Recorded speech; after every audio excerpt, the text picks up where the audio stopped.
Hello दोस्तों, मेरा नाम है डॉक्टर विजय स्टाइल। आपको ईवीएस का और आपको ईवीएस जो आपके डी फार्मा सेकेंड ईयर में है, उनमें से हम बढ़िया से बढ़िया क्वेश्चन हम आपको बताना जा रहे हैं। ठीक है, और इतना ही पढ़ लेंगे आप पास हो जाएंगे, मेरी गारंटी है 100%। ठीक है, आइए जानते हैं ईवीएस पढ़ेंगे। ठीक है, ईवीएस में आपका है एनवायरमेंटल। ईवीएस का फुल फॉर्म है environmental education and disaster management. ये 10 साल का पेपर है। ठीक है, इसमें से हमने चुने क्वेश्चन निकाले हुए हैं। याद रखिए, हम लिखे हुए हैं यहाँ पे। आपका यहाँ पे पहला क्वेश्चन है परितंत्र या पारिस्थितिक तंत्र। एक पारिस्थितिक तंत्र किसे कहते हैं? एक उदाहरण की सहायता से पारितंत्र के विभिन्न घटकों को स्पष्ट कीजिए। इसमें से मात्र पूरे क्वेश्चन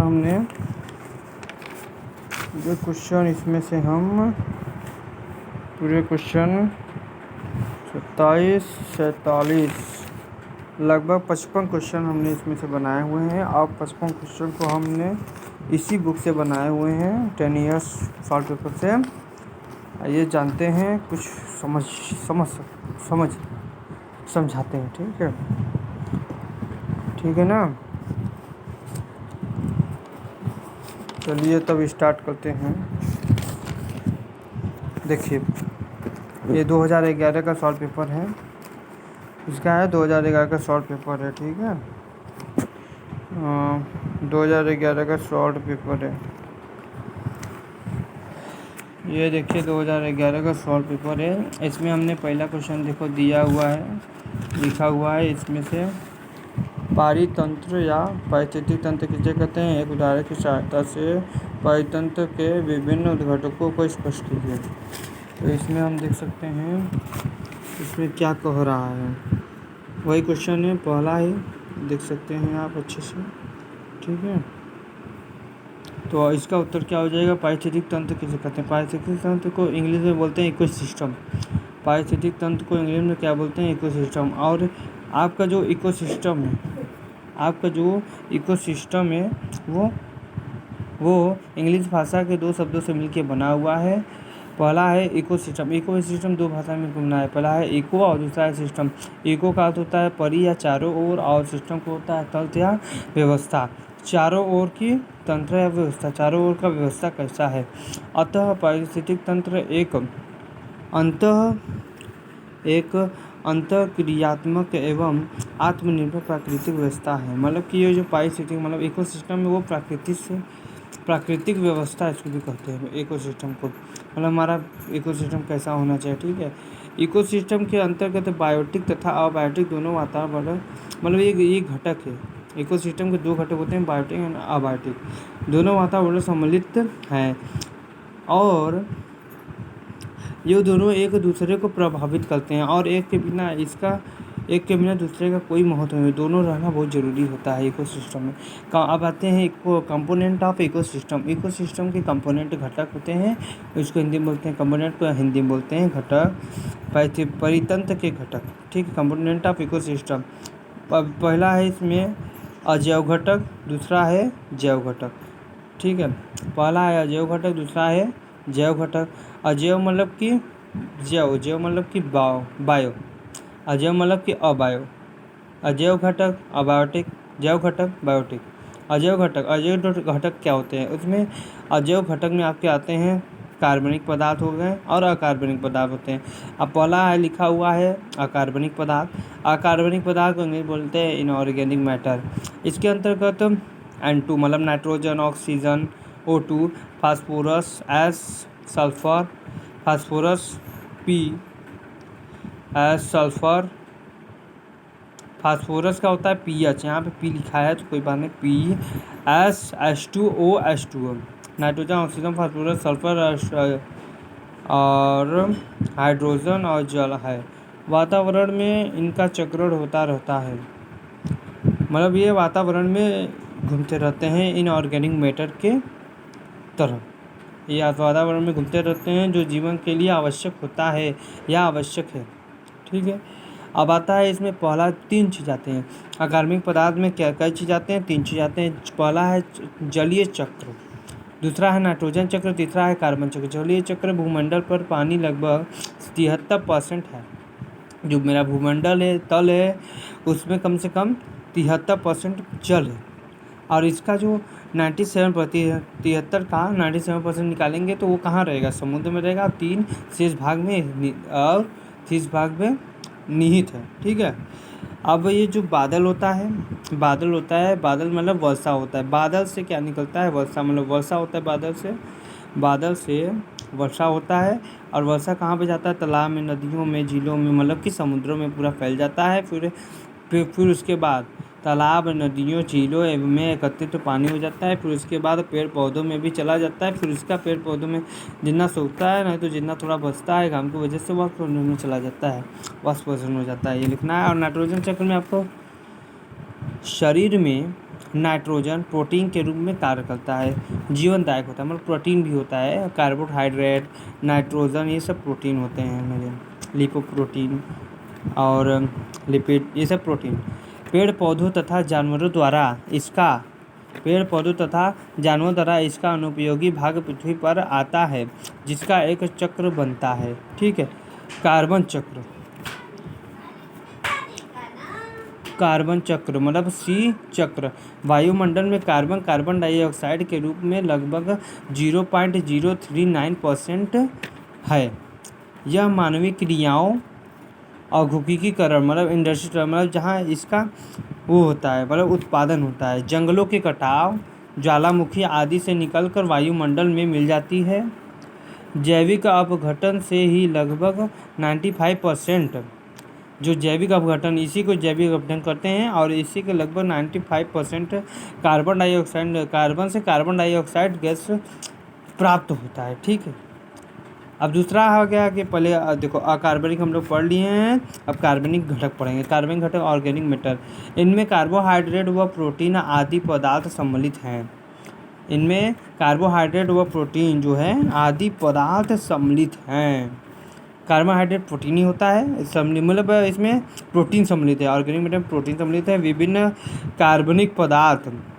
कार्बनिक पदार्थ चक्र द्वारा जीवन घटक में प्रवेश कर सरल कार्बनिक पदार्थों में बदल जाते हैं तथा जीव को मृत्यु के पश्चात पुनः कार्बनिक पदार्थ वातावरण में मिल जाता है।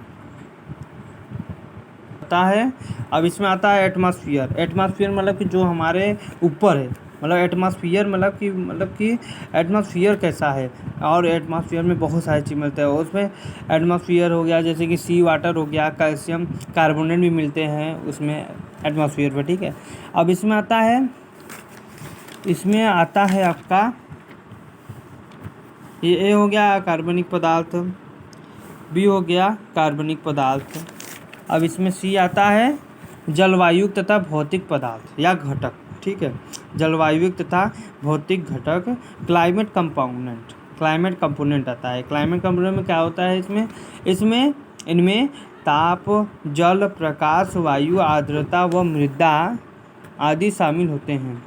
इसमें बस ये लिखना है, ताप हो गए, जल हो गए, ताप मतलब टेम्परेचर, जल हो गए वाटर, प्रकाश हो गए लाइट, वायु, आर्द्रता व मृदा आदि शामिल होते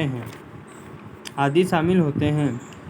अब इसमें आता है अबार्टिक हो गया। अबार्टिक आपका 3 प्रकार का है, कार्बनिक पदार्थ, अकार्बनिक पदार्थ, जलवायविक पदार्थ। अब आता है जैव घटक। दूसरा है जैव घटक मतलब बायोटिक में आपका आता है उत्पादक, उपभोक्ता, अपघटक।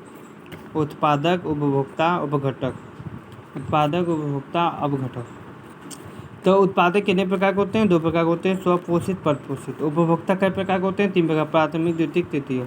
अब घटक के प्रकार नहीं होते हैं। इसमें पहला है उत्पादक मतलब प्रोड्यूसर। स्वपोषित, ये हरे पादप एवं बैक्टीरिया है।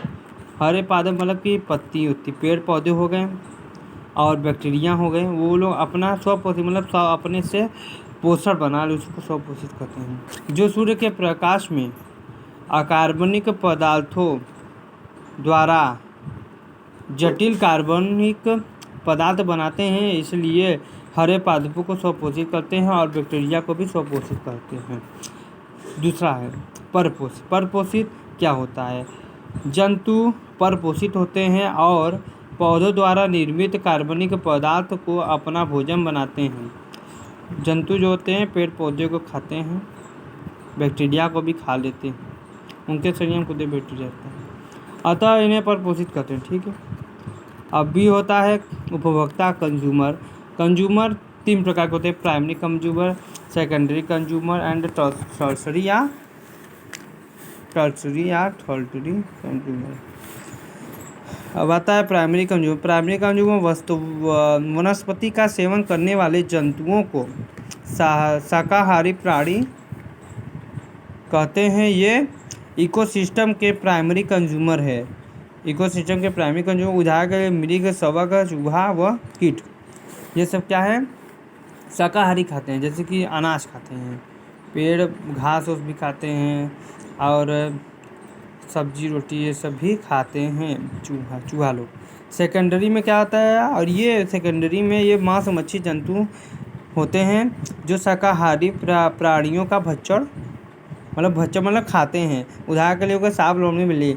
बिल्ली किसको खाता है? चूहा को खाता है और छोटे मोटे जानवरों को खाता है। सांप किसको खाता है? सांप जानवर खाता है, छोटे मोटे। लोमड़ी को खाता है, लोमड़ी खाता है। ठीक है, लोमड़ी भी जानवर खाता है। ये मतलब मांस भक्षी का क्या कहते हैं? भक्षण करते हैं, मतलब उसको खाते हैं। ठीक है। अब आता है टर्सरी। टर्सरी मतलब कि ये दूसरे मांस भक्षी मतलब कि चूहा को भी खाएगा, बिल्ली खाएगा, सांप और लोमड़ी को, सबको खाएगा। ठीक है। ये दूसरे मांस भक्षी प्राणी होते हैं जो प्राथमिक और द्वितीयक उपभोक्ताओं को खाते हैं, जैसे कि हो गया शेर, हो गया गिद्दड़, हो गया उल्ली, हो गया। अब आता है सी। अब घटक मतलब होता है कंपोजर। अब घटक होता है डिकम्पोजर। ये इकोसिस्टम से के सूक्ष्म जीव हैं। क्या हैं? इकोसिस्टम मतलब पारिस्थितिक तंत्र या परितंत्र के सूक्ष्म जीव हैं, जैसे कि मृतजीव, कवक व बैक्टीरिया, जो मृत व क्षय होते हुए उत्पादकों व उपभोक्ताओं का संक्रमण करके जटिल कार्बनिक पदार्थ को सरल में कर देता है। जो कठोर रहता है उसको नॉर्मल कर देता है, सरल कर देता है, अपघटित कर देता है। ठीक है। डिकम्पोजर वो होता है जो इकोसिस्टम मतलब परिस्थितियों के सूक्ष्म जीव, मतलब कि डिकम्पोजर क्या है? पारिस्थितिक तंत्र के सूक्ष्म जीव हैं, जैसे कि हो गया बैक्टीरिया। मृत व क्षय होते हुए उत्पादकों व उपभोक्ताओं का संक्रमण करके जटिल कार्बनिक पदार्थ को सरल कर देता है, अब उसको अपघटित कर देता है। अब आता है पहले का ब। इसमें तीनों है, 2 करना है। ठीक है। पहले का ब इम्पोर्टेंट क्वेश्चन है, लिखा हुआ है इसमें। दूसरा लिखा हुआ है परंपरागत ऊर्जा से आप क्या समझते हैं? इसके अधिक प्रयोग से मतलब अधिक सेवन से क्या हो सकता है, इसको स्पष्ट करना है। ठीक है। परंपरागत ऊर्जा से आप क्या समझते हैं? इसके अधिक प्रयोग से पर्यावरण पर पड़ने वाले परिणामों को स्पष्ट कीजिए। उत्तर है इसका वैकल्पिक ऊर्जा। वैकल्पिक ऊर्जा में आता है मतलब वैकल्पिक ऊर्जा हमें कहाँ मिलता है, जैसे सौर ऊर्जा, ज्वारीय ऊर्जा, पवन ऊर्जा आदि के विपरीत प्रारंभिक साधनों हैं। इससे हम लोग को मिलता है वैकल्पिक ऊर्जा मिलता है। ठीक है। अब आता है परंपरागत ऊर्जा किससे मिलता है? कोयला, लकड़ी,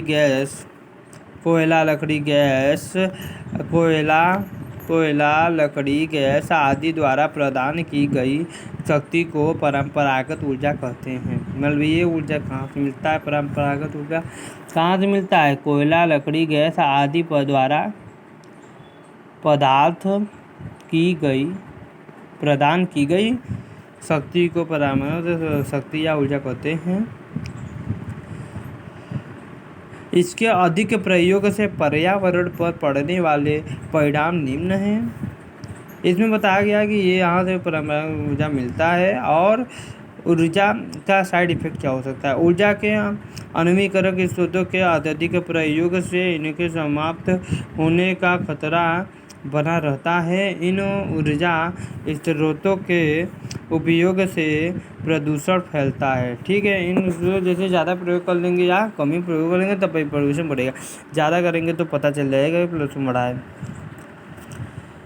इनके प्रयोग से जो अवशेष बचता है, मतलब कि थोड़ा बहुत बचता है, प्रयोग करेंगे थोड़ा बहुत बचेगा, उसे फेंकना पड़ता है। जो बचता है कचरा बचता है, मतलब इनके प्रयोग से जो अवशेष बचता है उसे फेंकना पड़ता है, जिससे वायुमंडल प्रदूषित होता है। ठीक है, अब इसी का दूसरा हो गया, ब हो गया स।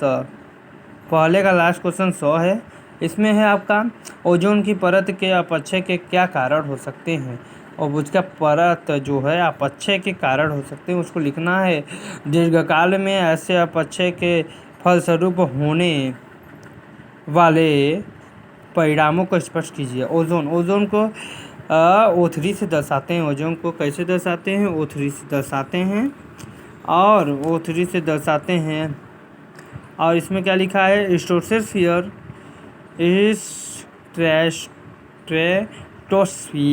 स्ट्रेटोस्फीयर के ऊपरी भाग में कुल O2 का 90% भाग मौजूद है। यह मानव जाति एवं जीव जंतुओं के लिए एक सुरक्षा कवच का कार्य करती है।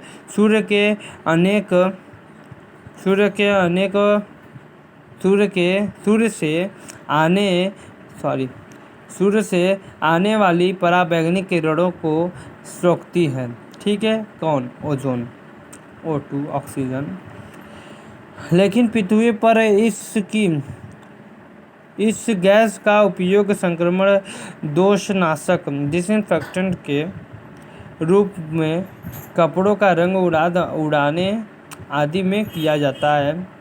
ठीक है, ओजोन के हाइड्रोकार्बन से क्रिया बड़ी खतरनाक हो जाती है।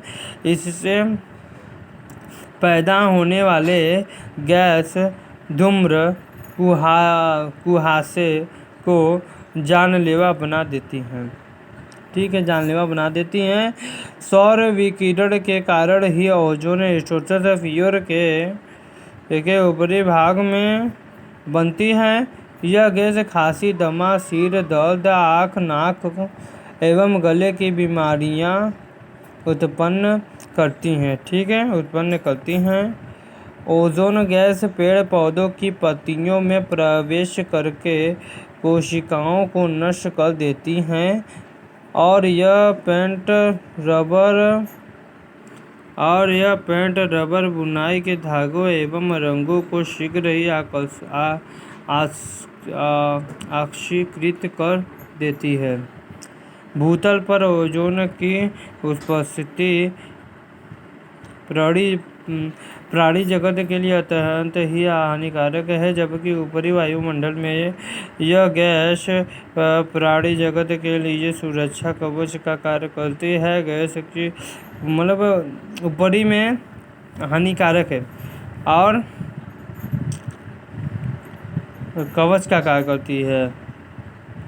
ऊपरी वायुमंडल में यह गैस जो होती है प्राणी जगत के लिए निचली में उपस्थित ओजोन की उपस्थित प्राणी जगत के लिए भूतल मतलब नीचे जब उपस्थित होता है तो हमारे लिए हानिकारक होता है, जब ऊपर उपस्थित होता है तो हमारे लिए कवच का कार्य करता है। गैस की पूर्ति सूर्य से निकलने वाली पराबैंगनी किरणों को अवशोषित कर लेती है, जिसे मनुष्य पर ऐसा हानिकारक विकिरणों के प्रकाश से सुरक्षित रखता है। पराबैंगनी किरणों को अवशोषित करके ओजोन गैस O2 तथा ओजोन गैस तथा O में बदल जाता है। O2 जो होता है O में ऑक्सीजन, O2 किस में बदल जाता है? O में बदल जाता है, मतलब ऑक्सीजन में बदल जाता है। दोबारा से ये दोनों ओजोन का लेयर प्राप्त कर लेते हैं। पराबैंगनी किरणें O3 जो होती है पराबैंगनी किरणें पड़ने पर, मतलब ओजोन पर पराबैंगनी किरणें पड़ने पर यह O2 + O में टूट जाता है। फिर उसके बाद O2 + O ओजोन मतलब O3 बन जाता है। अब आता है ओजोन परत अपक्षय के प्रमुख कारण। इसमें प्रमुख कारण लिखा है, पहला है ध्रुवीय चक्रण, ज्वालामुखी गैस से निकली क्लोरीन गैस। तीसरा है परमाणु बमों के विस्फोटक से निकली गैस, परमाणु केंद्रों से रेडियोधर्मित विकिरण, वायुमंडल में नाइट्रोजन ऑक्साइड की अधिकता। मतलब कि ध्रुवीय चक्रण होता है, चक्रवात होता है, मतलब ध्रुवीय मतलब ध्रुवीय चक्रवात से होता है। ठीक है। ज्वालामुखी गैस से निकलने से उसमें जो होता है, ज्वालामुखी गैस में क्या होता है, क्लोरीन गैस निकलता है जो कि हानिकारक हो सकता है, अपक्षय का कारण हो सकता है। परमाणु बमों के विस्फोटक से निकली गैस होता है। परमाणु केंद्रों से रेडियोधर्मिक विकिरण होता है। वायुमंडल में नाइट्रोजन ऑक्साइड की अधिकता ज़्यादा हो जाती है, तब इसका अपक्षय हो जाता है। मानव द्वारा क्लोरोफ्लोरोकार्बन CFC क्लोरोफ्लोरोकार्बन यौगिकों का निर्माण होने पर यह हो सकता है। और इसमें लिखा हुआ है CFC यौगिक के अंतर्गत कार्बन से जुड़े हुए, ये सब आप लोग पढ़ लीजिएगा, देख लीजिएगा, स्क्रीन शॉट कर लीजिए, फिर उसके बाद ये पढ़ लीजिएगा थोड़ा बहुत, बस ज़्यादा नहीं, थोड़ा थोड़ा पढ़ के आप पेपर दे सकते हैं, ज़्यादा वो नहीं है, आप अच्छे से पेपर दे सकते हैं, पास भी हो सकते हैं। और जब ओजोन परत जब अपक्षय हो जाएगा, ओजोन के परत अपक्षय हो जाएगा तो उससे क्या हम लोग को प्रभाव पड़ेगा, वो लिखा है। पहला है त्वचा जो है, त्वचा कैंसर तथा मोतियाबिंद की बीमारियां बढ़ जाती, मतलब कि कोई को है कैंसर और कोई को है मोतियाबिंद, उसकी बीमारियां ओजोन परत का अपक्षय होने से, जिसको मान लो कैंसर है और मोतियाबिंद है, उसकी बीमारियां धीरे धीरे बढ़ जाएगी। प्रतिरोधी तंत्र का ह्रास होता है। तीसरा क्या है, वनस्पतियों की प्रकाश संश्लेषण क्रिया प्रभावित होती है, जिससे वनस्पति खिल नहीं पाती है, ग्रो नहीं कर पाती जल्दी से, जिससे कृषि फसल का उत्पादन प्रभावित हो जाता है। ठीक है, ठीक है। अब आता है दूसरा क्वेश्चन का, और निम्नलिखित में से किन्हीं 3 का उत्तर दीजिए। इसमें हमने बढ़िया क्वेश्चन लिखा हुआ है, तीसरा आप देख सकते हैं। ठीक है, तीसरा आप देख, इसमें है आपका चौथा क्वेश्चन क्या है इसमें, ओजोन तो पढ़ चुके हैं, अब होता है जल प्रदूषण किसे कहते हैं। जल प्रदूषण उत्पन्न करने वाले पदार्थ या कारकों तथा उनके प्रभाव की विवेचना कीजिए। पहले आप लोग इस हमारे इम्पोर्टेंट क्वेश्चन को स्क्रीन क्या लीजिए, फ़ोटो खींच लीजिए, स्क्रीन शॉट कर लीजिए। ठीक है, बड़ा करके। पहला है परितंत्र वाला, दूसरा है परंपरागत ऊर्जा वाला, तीसरा है ओजोन, चौथा है जल प्रदूषण, देख लीजिए जल प्रदूषण। ठीक है, और पाँचवा है पीने वाले जल की गुणवत्ता वाला, छठवां है जैव विविधता को स्पर्श कीजिए, बायोडाइवर्सिटी इंग्लिश बोलते हैं। सातवां है वाहनीय प्रदूषण, मतलब जो हम लोग गाड़ी उड़ी चलाते हैं 4 व्हीलर, उसमें प्रदूषण भी फैलता है, उससे धुआं निकलता है। नगदी के गैस अवशिष्ट सॉलिड वेस्ट प्रोडक्ट के बारे में लिखना है, आपदा स्पष्ट कीजिए। मुंबई में घटित मानव रचित, ये हो गया, स्क्रीन शॉट कर लीजिएगा। अब इसमें आता है आपका 11वां क्वेश्चन। राष्ट्रीय आपदा में प्रबंधन लिखना है, मैनेजमेंट का, और लिखना है कोलाहल प्रदूषण लिखना है, रेडियोधर्मिक प्रदूषण लिखना है। ठीक है, स्क्रीन शॉट कर लीजिए, आप लोग। उद्योग में प्रयोग होने वाले 15 है जैव चिकित्सा, चौथा है 16 है आपका 16वां क्वेश्चन है आपका पारितंत्र पर खनन के ऊपर क्वेश्चन लिखे। 17वां है आपका पृथ्वी के वायुमंडल में प्रभावित होता है। और 18वां है सुनामी आपदा की विनाशक का लिखना है। 19वां है स्वतंत्रता भारत में प्रश्न से कानून। 20 नागरिक क्षेत्रों में भूजल तल नीचे जाना। पारिस्थितिक तंत्र प्रदूषण के जरूरत treatment method of waste water biomedical greenhouse effect में क्या पता है आपको। हरा भरा हमारा जीवन है, हरा भरा हमारा देश है, उसमें क्या कोई इफेक्ट पड़ सकता है और किस कारण पड़ सकता है वो सब लिखना है 25वें वाले में। 26 वाले बायोमेडिक्स रेमेडिएशन एंड 7 में यूज ऑफ बायो पेप्टिसाइड एंड बायोफंगिसाइड्स। अब आता है 28वां क्वेश्चन है, स्क्रीन शॉट कर लीजिएगा, ठीक है, एकदम बढ़िया से स्क्रीन शॉट कर लीजिए आप लोग। 18वां पारिस्थितिक तंत्र तथा परितंत्र में क्या अंतर है, जोखिम में क्या अंतर है। चक्रवात साइक्लोन सेपरेटर्स पढ़े होंगे आपको फार्मासी फर्स्ट में, साइक्लोन सेपरेटर्स, इसमें चक्रवात लिखा है, चक्रवात के बारे में लिखना है। Hazardous environment vulnerability acid rain types of air pollution electrolytes Bhopal gas कांड, ये सब के बारे में लिखना है। हजार्ड रूल्स 2000 में बना हुआ था, उसके बारे में लिखना है। अब इसमें लिखना है प्रदूषण के स्रोत बायोडाइवर्सिटी, ये सब पूरा लिखना है। मल्टी साइक्लोन क्या होता है, खारे पानी को क्या होता है, वेंटिकुलर क्या होता है, नॉइज पोल्यूशन होता है, पॉल्यूशन ज़्यादातर पूछा जाएगा इसमें।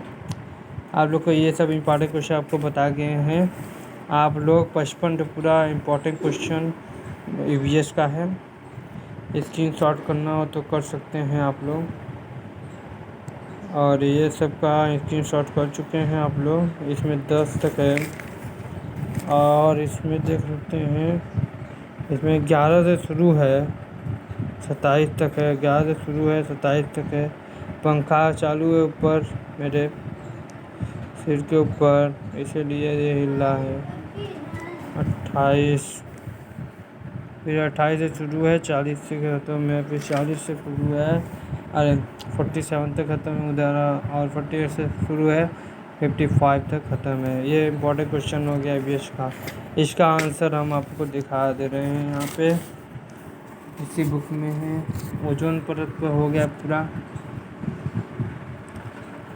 ओजोन परत हो गया पूरा। अब बताएं निम्न जब प्रदूषण जो अभी बताए हैं आपको, चौथे 5वां क्वेश्चन है।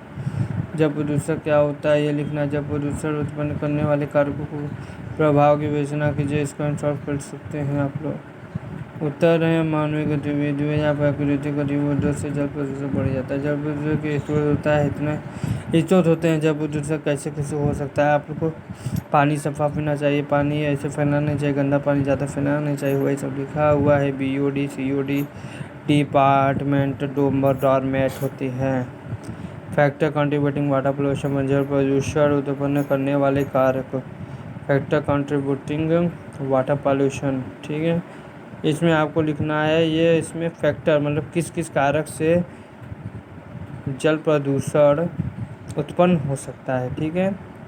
इसमें पहला कारक लिखा है नेचुरल पॉल्यूशन से, दूसरा कारक लिखा है एग्रीकल्चर पॉल्यूशन से। आप लोग देख सकते हैं, ये देखिए, आप लोग याद देखिए, ये देखिए, इतना चीज़ आपको इसमें शॉर्टकट में आपको लिखना है, ज़्यादा नहीं लिखना है, शॉर्टकट में लिखना है। तीसरा है खनन प्रदूषण, इंग्लिश में बोलते हैं माइनिंग पॉल्यूशन। नगर पालिका प्रदूषण, म्यूनिसिपल पॉल्यूशन, आप लोग देख सकते हैं म्यूनिसिपल पॉल्यूशन। अच्छे से गाड़ियाँ नगरों में मानकों से निकाला है, कूड़ा कड़कट अननेसेसरी अमोनिया उत्पन्न करता है ये। 5वां है औद्योगिक प्रदूषण इंडस्ट्रियल पॉल्यूशन, इस समय अधिकतर औद्योगिक करने से भी पॉल्यूशन हो सकता है, वो लिखा हो गया है। जल प्रदूषण के प्रभाव इफेक्ट ऑफ वाटर पोल्यूशन, हम पर भी प्रभाव पड़ता है, वातावरण पर भी प्रभाव पड़ता है। मनुष्य जीव जंतु पेड़ पौधों पदार्थों आदि पर जल प्रदूषण के हानिकारक प्रभाव होते हैं। वाटर पॉल्यूशन का इफेक्ट बहुत जगह पड़ता है, जैसे मनुष्यों पर प्रभाव क्या क्या पड़ेगा ये सब इसमें लिखा हुआ है। दूसरी जल से मनुष्यों पर प्रभाव पड़ता है, जिसमें होता है बीमारियां भी हो सकती हैं, पीलिया, हैजा, दस्त, टाइफाइड, अपच मतलब खाना न पचना, ये सब हो सकता है। जलीय परितंत्र का प्रभाव, effect on aquatic effect on aquatic ecosystem में कैपेबल था। 2009 में बनी राष्ट्रीय जलीय जीव डॉल्फिन को सरकार ने वर्ष 2019 में जलीय जीव घोषित किया गया है। ठीक है, इसमें लिखा हुआ है बिहार में बनी है सेंचुरी। बिहार में बनी है सेंचुरी 50 किलोमीटर के दायरे में बनाई गई है। ये सब 1991 में नगरनापुर से पहला गांव तक फैली है। पहला गांव तक फैली हुई है। अब इसमें आप लोग देखते हैं तीसरा क्या होता है इफेक्ट, पेड़ पौधों पर प्रभाव पड़ता है। वाटर पॉल्यूशन का पेड़ पौधों पर भी प्रभाव पड़ता है, उनको अच्छे से पानी नहीं मिल पाता है। ठीक, जीव जंतुओं पर प्रभाव, इफेक्ट ऑन एनिमल्स, जिन जंतुओं पर प्रभाव पड़ सकता है। अब इसमें दूसरा क्वेश्चन का वह है, मतलब कि हमारा 6वां क्वेश्चन है पीने वाले जल की गुणवत्ता के बारे में लिखना है। मतलब कैसा रहना चाहिए, क्या क्वालिटी होना चाहिए, इसमें ये लिखा है, आप लोग पढ़ सकते हैं।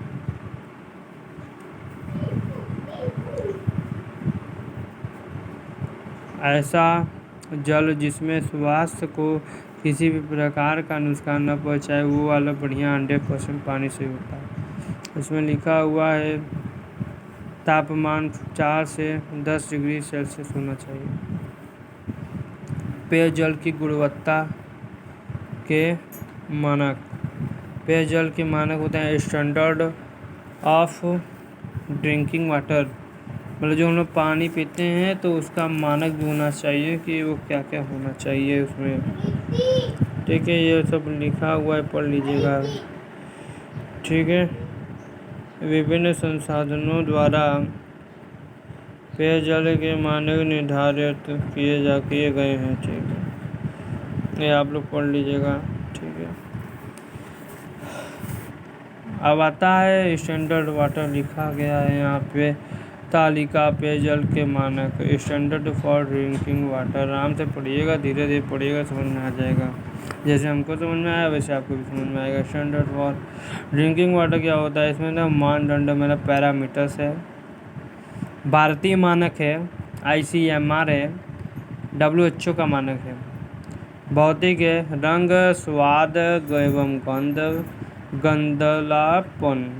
रासायनिक में आएगा आपका pH कितना होना चाहिए, कुल ठोस कण कितना होना चाहिए, कुल कठोरता, कैल्शियम मैग्नीशियम, मतलब केमिकल होना चाहिए। भौतिक में आता है इसका रंग कैसा होना चाहिए, कलर कैसा, गंधापन है कि नहीं, गंध, स्वाद, क्लोराइड, फ्लोराइड, ये सब आता है। रासायनिक में विषैला पदार्थ होते हैं, आर्सेनिक होते हैं, कैडमियम होते हैं, साइनाइड होते हैं, सीसा होते हैं, लेड मतलब होते हैं, जिंक पैरा होते हैं। जैविक आता है कालीफॉर्म, रेडियोधर्मी का उत्सर्जन मतलब UCML में इसको नापतोल मापना चाहिए। बीटा उत्सर्जन UCML में मापा जाता है। 10, 50, 50 pH होता है 6 से 8, 6 से 9, इसमें लिखा हुआ है। मतलब मान लो कि जल का pH हो गया 6 से 7 हो गया। ठीक है, और सब अपना पढ़ लीजिएगा। इसमें WHO के अनुसार मापन ये सब अपना पढ़ लीजिएगा। दूसरा ऐसा हो गया, ब हो गया, स हो गया। जैव विविधता को स्पष्ट करना है, मतलब बायोडाइवर्सिटी को स्पष्ट करना है। जैव विविधता की कमी पर नियंत्रण रखने के लिए उपाय भी लिखना है आपको। ठीक है, आइए आप लोग भी पढ़ लीजिएगा। जैव विविधता की आवश्यकता के लिए वैज्ञानिक यूनिवर्सिटी घटक 10 रिलेशन ऑफ, ये सब अपने से पढ़ना है आप लोगों को। ठीक है, इसमें पॉइंट दिया है, आप लोग पढ़ लीजिएगा। पहला पॉइंट दिया है यहाँ से लेकर यहाँ तक, दूसरा भी दिया है, तीसरा भी दिया है, चौथा भी दिया है, पाँचवा दिया है, छठवां दिया है, सातवां दिया है, 7 पॉइंट दिए हैं। फिर शहरीकरण और अर्बनाइजेशन भी दिए हैं, वो भी थोड़ा पढ़िएगा। इसमें आप आधा ही पढ़िएगा, 1-2 लाइन पढ़िएगा। वर्ष इतने में, वर्ष इतने में, नई दिल्ली, चेन्नई, ये सब। द है वाणी प्रदूषण एवं उनके नियंत्रण की संक्षिप्त विश्लेषण करना है, मतलब वाणी कैसे करते हैं और उसको कैसे रोका जाता है, मतलब नियंत्रण यह देखिए आपका लिखा है, नियंत्रण कैसे करना जाता है, ये सब आपने उसका लिया है। और दूसरे का यह होता है नारी ठोस अपशिष्ट तथा प्लास्टिक अपशिष्ट के प्रबंधन की विवेचना कीजिए। सॉलिड वेस्ट मैनेजमेंट येस्ट होता है, ये सब अपना लिखिएगा। आपका अब ये आता है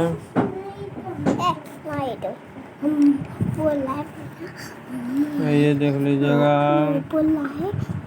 तीसरा क्वेश्चन बोल रहा है आपदा इस पर आपदा को इंग्लिश में बोलते हैं disaster. Definition of disaster, effect of disaster. Disaster का परिभाषा देख लीजिएगा, ठीक है।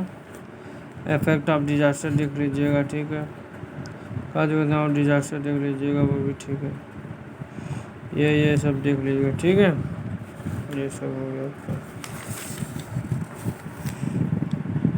अब आता है मुंबई में घटित मानव रचित आपदा की केस स्टडी के बारे में लिखना है। मुंबई 26/11 में किए गए हमले की केस स्टडी के बारे में, तो मोबाइल में भी देख लीजिएगा, अब नहीं पता चलेगा तो आप हम तो कहते हैं आप यही खरीद